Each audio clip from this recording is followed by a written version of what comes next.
কিছু কিছু মানুষ আছেন যারা খুব অল্পেই সুখী হন।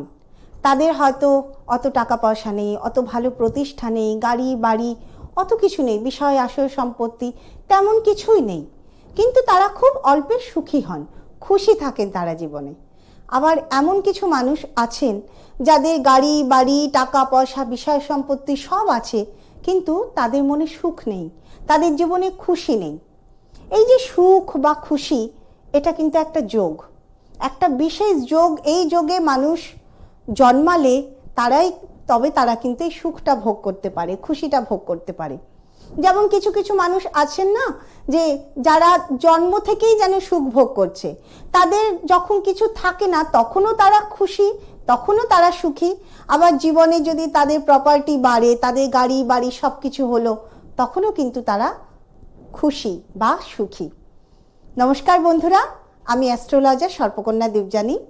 আজকে আলোচনা করব এই লগ্ন নিয়ে, যে লগ্ন খুশি হওয়ার কথা বলে, সুখের কথা বলে। আজ কথা বলবো কর্কট লগ্ন নিয়ে, যার অধিপতি গ্রহ মন। এই মন যদি ঠিক না থাকে, লগ্ন যদি ঠিক না থাকে, তাহলে মানুষ কিন্তু কিছু ভোগ করতে পারবে না, কারণ তার মনই তো লাগবে না কোনো কিছুতেই, না কোনো বিষয় আশয়, না কোনো কাজ, কোনো কিছুতেই।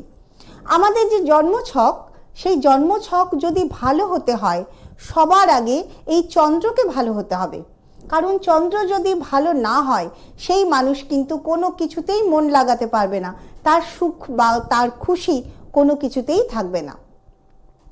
আজকে আলোচনা করব কর্কট লগ্ন নিয়ে, এবং কর্কট লগ্নের ব্যক্তিরা আপনারা আপনাদের লগ্নকে কিভাবে স্ট্রং করবেন, কিভাবে সবল করবেন। কারণ আপনাদের লগ্ন যদি ঠিক না থাকে, যদি দুর্বল হয়, লগ্নের মধ্যে যদি শনি রাহু রবি মঙ্গল কেতু এই সমস্ত নৈসর্গিক পাপগ্রহের দৃষ্টি থাকে, তাহলে কিন্তু আপনারা এই সুখটাকে অনুভবই করতে পারবেন না। আপনাদের যাই থাকুক না কেন, সব সময় জীবনে নানান রকম অশান্তি ঝামেলা ঝঞ্ঝাট এগুলো চলতেই থাকবে। যে লগ্ন সুখের কথা বলে, সেই লগ্নে জন্মে যদি আপনি সুখে থাকতে না পারেন, তাহলে তো জন্মটাই বৃথা। কারণ কর্কট লগ্নের মানুষ আসেন তারা নিজেরাও সুখ ভোগ করতে এবং অন্যকেও সুখী করতে। চলুন আরো ডিটেলে বলি কর্কট লগ্নের জন্মের সার্থকতা কোথায়, এবং কি সেই কাজ যা করলে আপনি আপনার লগ্নকে সবল করবেন, এবং কি সেই কাজ যা করলে দৈবের আশীর্বাদ আপনারা লাভ করবেন, আপনারা আপনাদের খারাপ সময়কে পার করবেন। চলুন শুনতে থাকি। কর্কট লগ্ন সবচেয়ে শুভ ভাব মাতৃভাব। আমাদের চতুর্থ ভাব কালপুরুষ কুণ্ডলীর যে চতুর্থ ভাব, সেটাই হচ্ছে কর্কট রাশি বা কর্কট লগ্ন। আমি রাশি বলি কি লগ্ন বলি, দুটোই কিন্তু এক এই অনুষ্ঠানে। কর্কট লগ্নের ব্যক্তিরা, জাতকরা বলা হয় মায়ের তারণহার, অর্থাৎ মায়ের সেবক তারা। মায়ের যে কোনো কাজে তাদের কিন্তু এগিয়ে আসতে হবে, বা মায়ের কর্ম করার জন্যই তাদের জন্ম। তাদের জন্ম প্রতিষ্ঠার জন্য, কারণ কর্কট লগ্ন এটা প্রতিষ্ঠা, পদপ্রাপ্তি। আমাদের জীবনে কতখানি সর্জিত উপার্জন হবে, আমরা কতটা উপার্জন করতে পারবো, আমরা গৃহ বাড়ি বানাতে পারবো কিনা, জমি জায়গা বানাতে পারবো কিনা, সম্পত্তি বানাতে পারবো কিনা, কতটা জীবনে প্রতিষ্ঠিত হব, সিংহাসন পদপ্রাপ্তি প্রতিষ্ঠা, পাবলিক রিলেশন, কতখানি মানুষের সঙ্গে মিশতে পারবো, সব এই কর্কট লগ্ন বা কর্কট রাশি থেকে দেখা হয়। কাজেই কর্কট লগ্ন এতটাই কিন্তু গুরুত্বপূর্ণ, অর্থাৎ আপনার চার্টে এই কর্কট রাশি যদি অশুভ অবস্থায় থাকে, তাহলে এই জায়গাগুলোতে কিন্তু আপনার সমস্যা দেখা দেবে। আর কর্কট লগ্নে জাতকরা, তাদেরও যদি লগ্নে কোনো রকম নৈসর্গিক পাপগ্রহ যেমন রবি মঙ্গল শনি রাহু কেতু এদের যদি দৃষ্টি থাকে বা এরা যদি বসে থাকে, সেক্ষেত্রেও কিন্তু তাদের প্রতিষ্ঠা, তাদের পদপ্রাপ্তি, তাদের মাতৃভাব, মায়ের অসুস্থতা দেখা যাবে, তাদের মায়েরা প্রথম থেকেই অসুস্থ, মায়ের স্নেহ ভালোবাসা থেকে তারা বঞ্চিত হলো, বা মাকে দেখতে দেখতেই তাদের জীবনের একটা সময় অনেকটা সময় চলে গেল, সেই মতন কিন্তু জীবনে দাঁড়ানো গেল না। এই সবটাই কিন্তু কর্কট লগ্নের জন্য। কর্কট লগ্ন কেন্দ্রস্থান, জন্মকুণ্ডলিতে এই কেন্দ্রস্থানে গুরুত্ব বিরাট, এটা কিন্তু এখন আমরা সবাই জানি। এবং এই চতুর্থ ভাব অর্থাৎ মনের ভাব, গৃহের ভাব, বাস্তুর ভাব, বাসস্থানের ভাব মাতৃভাব এবং মেলামেশার ভাব, পদপ্রাপ্তির ভাব, এই ভাব যদি খারাপ থাকে সেক্ষেত্রে কিন্তু সমস্যা আসবেই। এখন বলবো কর্কট লগ্নের জাতকেরা কোন কোন বিষয়গুলো সজাগ হয়ে যাবেন প্রথম থেকেই, এবং সজাগ থাকলে তবেই কিন্তু আপনার লগ্ন আস্তে আস্তে স্ট্রং হবে, সবল হবে, জীবনের অনেকটা সমস্যা আপনারা কিন্তু কাটাতে পারবেন বা অনেকটা সমস্যা আপনারা কম করতে পারবেন। চলুন শুনতে থাকি। কর্কট লগ্ন, যার অধিপতি গ্রহ চন্দ্র, এবং চন্দ্রকে আমাদের মন। এই কর্কট লগ্নে যদি শনি, মঙ্গল, রাহু, কেতুর মতন কোনো গ্রহের দৃষ্টি বা কোনো গ্রহের সহাবস্থান থাকে, তাহলে সবার আগে জাতকের মনকে এফেক্ট করে। মনের মধ্যে নানান রকম নেগেটিভ চিন্তা ভাবনা, নানান রকম রাগ, অশান্তি, এগুলো কিন্তু এসে জড়ো হয়। আর যত বেশি এগুলো হবে তত বেশি কিন্তু জীবন বিষময় হয়ে উঠবে। তার কারণ চন্দ্র হচ্ছে জলরাশি, কর্কট রাশি এটা জলরাশি, এবং এই গোটা ব্রহ্মাণ্ডটাই কিন্তু জল দিয়ে তৈরি। আমাদের শরীরে 71% জল, গোটা ব্রহ্মাণ্ডে 80% জল। আমাদের শরীরের জল আমাদের চিন্তা ভাবনার মধ্যে দিয়ে এই ব্রহ্মাণ্ডের জলকে সংকেত পাঠায়, এবং সেই অনুযায়ী গ্রহেরা আমাদের জীবনে কিন্তু তারা তাদের মতন করে আমাদের চিন্তা ভাবনা অনুযায়ী তারা কিন্তু প্রভাব বিস্তার করে। আমাদের অশুভ চিন্তায় আমাদের শরীরের যে জল, সেই জল বহির্বিশ্বের জলের সঙ্গে তরঙ্গায়িত হয়ে অশুভ সংকেত পাঠায়। অর্থাৎ এই যে আমরা শুনে আসি যে আমাদের ভাবনা, চিন্তা ভাবনার মধ্যেই আমাদের শুভ শক্তি লুকিয়ে আছে, এটা কিন্তু একেবারে সত্যি কথা। কারণ চিন্তা ভাবনার সঙ্গে চন্দ্র, যাকে আমরা প্রত্যেক দিন আকাশে দেখি, যার প্রভাবে জোয়ার ভাটা সমস্ত কিছু, পূর্ণিমা অমাবস্যা সমস্ত কিছু, তাহলে তার প্রভাব আমাদের জীবনে কতটা। কাজেই কর্কট লগ্নের জাতকদের, ব্যক্তিদের সবার আগে নিজেদের সর্বশক্তি দিয়ে নিজের মনে নেগেটিভ যত দুশ্চিন্তা, যত চিন্তা ভাবনা সব সরিয়ে রাখতে হবে। সব সময় পজিটিভ চিন্তায় থাকতে হবে, সব সময় হাসি মুখে কাজ করতে হবে, সবার সঙ্গে হাসি মুখে আদান প্রদান করতে হবে। কর্কট লগ্ন এটা হচ্ছে প্রতিবেশীর লগ্ন, অর্থাৎ এখান থেকে আমরা পাবলিক রিলেশন দেখব, এখান থেকে আমরা প্রতিবেশীকে দেখব। যত বেশি হাসি মুখে আমরা কথা বলতে পারবো তত বেশি প্রতিবেশীর সঙ্গে আমাদের সম্পর্ক তৈরি হবে, পাবলিক রিলেশনের জায়গায় আমরা ভালো হতে পারবো, এবং পাবলিক রিলেশন যত বেশি ভালো হবে তত বেশি কিন্তু পদপ্রাপ্তি, তত বেশি কিন্তু প্রতিষ্ঠা। কাজের জায়গাটা তো সবচেয়ে বেশি আমাদের পাবলিক রিলেশন করতে হয় না, তো যত বেশি আমরা পজিটিভ থাকবো, হাসি মুখে কাজ করব, তত বেশি কিন্তু পদপ্রাপ্তি। চলুন শুনতে থাকি। কর্কট লগ্ন এটা মাতৃভাব। কর্কট লগ্নের জাতককে বলা হয় মায়ের সেবক। তাই ছোট থেকে আপনার বাচ্চা যদি ছোট থাকে এবং সে যদি কর্কট লগ্নে হয়, বাচ্চাকে শেখান আপনার কথা শুনে চলা, বা আপনাকে সহযোগিতা করা, আপনাকে আদর করা, আপনাকে ভালোবাসা। এবং যারা বড় হয়ে গেছে তাদেরকে আমি বলবো যে কর্কট লগ্নে যদি জন্ম হয়, মায়ের সেবা করা, মায়ের কথা শোনা, এটাই কিন্তু প্রথম ধর্ম। এবং এই যে মায়ের কথা শুনে মায়ের সেবা করে যে জীবনের একটা বিরাট, এই ভাব থেকেই মায়ের সেবা করা, এই ভাব থেকেই কিন্তু পদপ্রাপ্তি, এই ভাব থেকেই প্রতিষ্ঠা। কেন? কারণ আমরা যদি মায়ের কথা অক্ষরে অক্ষরে পালন করি তবেই কিন্তু জীবনে দাঁড়াতে পারবো। আমাদের যারা মুনি ঋষি, তারা চিন্তা করুন যে কতখানি চিন্তা ভাবনা করে এক একটি ভাব তারা তৈরি করেছেন। যে মা বাবার কথা শুনে, নবম ভাব হচ্ছে পিতৃভাব, চতুর্থ ভাব মাতৃভাব, এই চতুর্থ ভাব মাতৃভাব থেকেই প্রতিষ্ঠা। একজন বাচ্চার জীবনে মায়ের ভূমিকা যত বেশি থাকবে তার প্রতিষ্ঠা কিন্তু তত বেশি থাকবে। কাজেই আপনারা যারা মনে করছেন যে কাজকর্মে ব্যস্ত, মাকে সময় দিতে পারছি না, বাবাকে সময় দিতে পারছি না, আমি বলছি আপনার কাজের জায়গা প্রচুর অশান্তি, আপনি এসে একটা দিন মা বাবাকে, তাদের মুখে একটু হাসি ফুটিয়ে যান, মাকে একটু আনন্দ দিয়ে যান, দেখুন আপনার কাজের জায়গা কেমন সুন্দর হয়ে যাবে, আপনার কাজের জায়গা অশান্তি দূর হয়ে যাবে। এতটাই ম্যাজিক এই সমস্ত জিনিসে। মায়ের সেবক, মায়ের সেবা করতে হবে এবং মায়ের কথা শুনে চলতে হবে। এটা হচ্ছে কর্কট লগ্নের প্রথম যেটা বলবো যে শর্ত। দ্বিতীয় শর্ত সেটা হচ্ছে জলের গুণ। কর্কট রাশি বা কর্কট লগ্ন এটা হচ্ছে জলরাশি। জলের কি গুণ? জলের গুণ হচ্ছে যে পাত্রে রাখা হবে সেই পাত্রের আকার ধারণ করা। কাজেই কর্কট লগ্নে জাতকদের প্রথম বৈশিষ্ট্যই হবে এটা যে যেখানে যেমন ভাবে থাকবেন, যেখানে যে অবস্থার মধ্যে থাকবেন, সেখানে কিন্তু নিজেকে হাসি মুখে মানিয়ে নেওয়া, অর্থাৎ আপনাকেই কিন্তু মানাতে হবে, কারণ আপনার মধ্যে জলের ধর্ম রয়েছে। আপনি যে লগ্নে জন্মেছেন সেই লগ্নটাই হচ্ছে জলরাশি।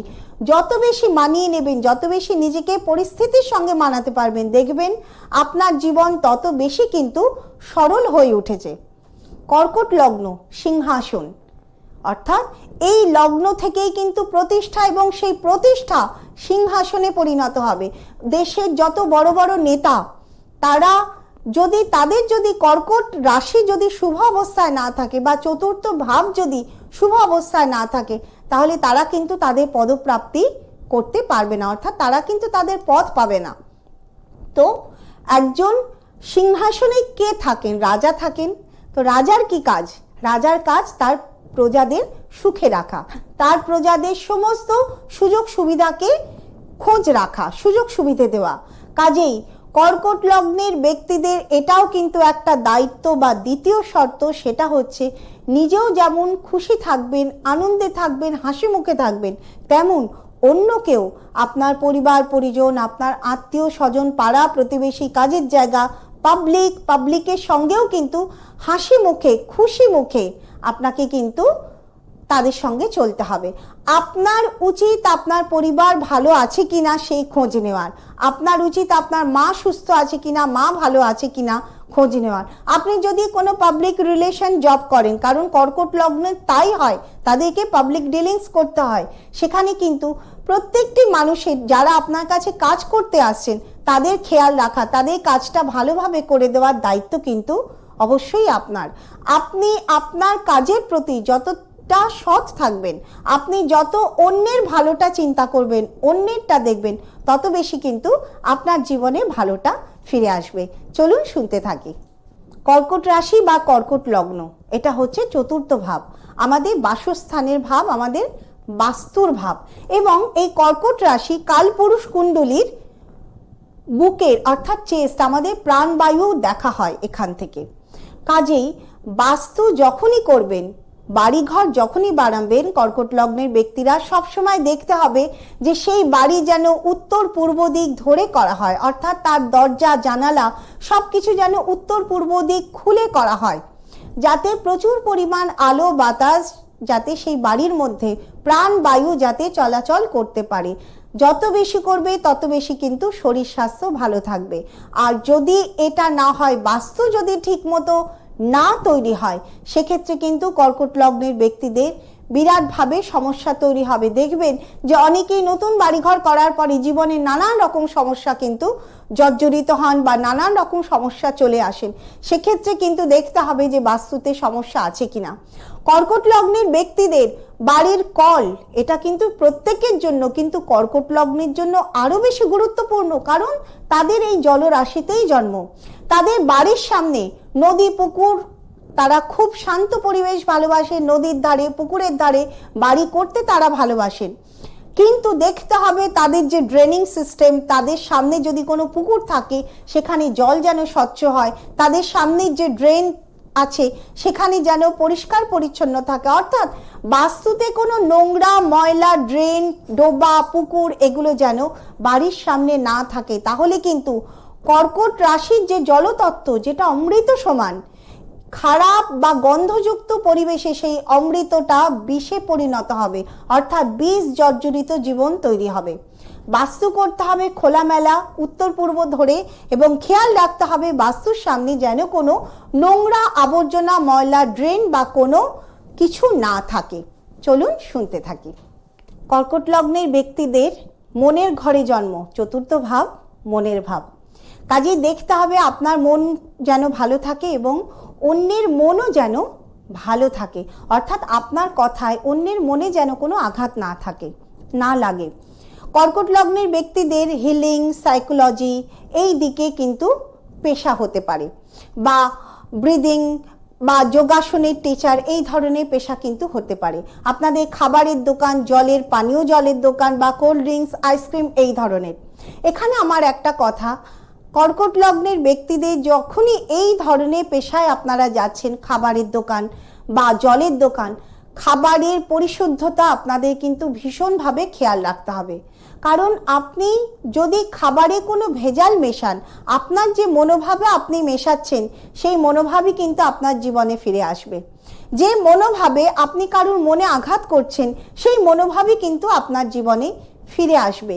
সবারই ফিরে আসে, কিন্তু কর্কট লগ্নের ব্যক্তিদের ফিরে আসাটা খুব তাড়াতাড়ি হয়, কারণ সরাসরি মনের সঙ্গে, সরাসরি জলের সঙ্গে তাদের কিন্তু জীবন জড়িত রয়েছে। এবারে আসুন বলি সেই কথা, যে প্রতিবিধানে আপনারা আপনাদের জীবনের একেবারে দেবের আশীর্বাদ পেতে পারেন। অর্থাৎ হয়তো খুব খারাপ সময় চলছে, কোনো দিকে দিশা পাচ্ছেন না, আমি বলবো এই ধরনের কাজগুলো করুন, তাতে কিন্তু জীবন সেই সময়কার সমস্যাটা থেকে আপনারা ওভারকাম করতে পারবেন, জীবনের দিশা দেখতে পারবেন। প্রথমত বলি, কর্কট লগ্ন জলরাশি, কাজেই জল দান করুন, তৃষ্ণার্তকে জল দান করুন। সেটা কিভাবে? আপনারা শ্রাবণ মাসে জলছত্র খুলতে পারেন, কোনো মন্দিরে হোক বা পথে হোক আপনারা জল দান করুন। যারা বাঁক কাঁধে নিয়ে যাচ্ছে তাদেরকে জল দান করুন, কোথাও জলছত্র খুলতে পারেন। হসপিটালে গিয়ে আপনারা হসপিটালের রুগীদের জলের বোতল দান করতে পারেন। জল আপনাদের জীবনের একটা বড় ভূমিকা। কারোর বাড়িতে হয়তো কলটা খারাপ হয়ে গেছে, আপনি দেখছেন, আপনি তাকে কিন্তু সেখানে পরামর্শ দেবেন, আর যদি আপনি পারেন সেই কলটা তৎক্ষণাৎ সারিয়ে নেবেন। এই যে আপনার ভালো কাজ, এই ভালো কাজটা আপনার জীবনেই কিন্তু ফিরে আসবে। আপনি ওনার ভালো করলেন না, আপনি কিন্তু আপনার ভালো করলেন। এবারে আরো একটি কাজ কি, কর্কট লগ্নতে জীব কারক গ্রহ বৃহস্পতি সে উচ্চস্থ হচ্ছে। অর্থাৎ জীব, কর্কট লগ্নের সঙ্গে জীব বা জীবনের একটা বিরাটভাবে সম্পর্ক, কারণ জীব কারক বৃহস্পতি উচ্চস্থ হচ্ছে। যখন খুব খারাপ সময় আসবে তখন বাড়িতে হোক, বাড়িতে গাছের টবে হোক বা কোনো গামলায় মাটি নিয়ে হোক, আপনারা বীজ রোপণ করুন। ফলের বীজ হোক, গাছের বীজ হোক, চারা গাছের বীজ হোক, বা কোথাও আপনারা কলা গাছ বপন করুন, অর্থাৎ কলা গাছ পুতুন, চারা গাছ পুতুন, অর্থাৎ বৃক্ষরোপণ করুন। এই যে বীজের মধ্যে দিয়ে যে প্রাণ সঞ্চার হচ্ছে, আপনার হাত দিয়ে যদি হয়, সেটাই কিন্তু আপনার জীবনে দৈবের আশীর্বাদ। যখনই খুব খারাপ সময় যাবে, কোথাও, সেটা কোনো মাঠে হতে পারে, সেটা আপনার বাড়িতে হতে পারে, সেটা আপনার ঘরে হতে পারে, বীজ বপন করুন, বৃক্ষরোপণ করুন, গাছের বীজ আপনারা ছড়িয়ে দিন যাতে, এবং পরিচর্যা করুন যাতে সেখান থেকে চারা গাছ উঠবে। সেই চারা গাছ যত ভালো হবে, যত সুস্থভাবে উঠবে, তত আপনাদের শরীর স্বাস্থ্য, আপনাদের জীবন, এটা কিন্তু ভালো হবে। আজকে এই পর্যন্ত কর্কট লগ্নের ব্যক্তিদের জন্য আজকে বললাম, এবং আমার চ্যানেলে দেখবেন আমি সব লগ্নের জন্য আমি আস্তে আস্তে বলছি, এবং প্রত্যেকটি লগ্নের জন্য আমার অনুষ্ঠান করা আছে, যে শুভ সংখ্যা, শুভ রং, শুভ বার, এগুলো নিয়ে অনুষ্ঠান করা আছে। আমার ইউটিউব চ্যানেলে দেখুন ফোন নাম্বার যাচ্ছে, তাতেই আপনারা জানতে পারবেন আমি কোথায় বসি। সেই ফোন নাম্বারে ফোন করেই আমাকে পেয়ে যাবেন। কলকাতায় আমাকে শ্যামবাজারে পাবেন, শিলিগুড়িতে পাবেন, প্রত্যেক মাসের 2 তারিখ থেকে 6 তারিখ। ভালো লাগলে অনুষ্ঠানটিকে আপনারা শেয়ার করবেন, চ্যানেলটিকে ফলো করবেন। সবাই ভালো থাকুন। আজকের মতো বিদায়, নমস্কার।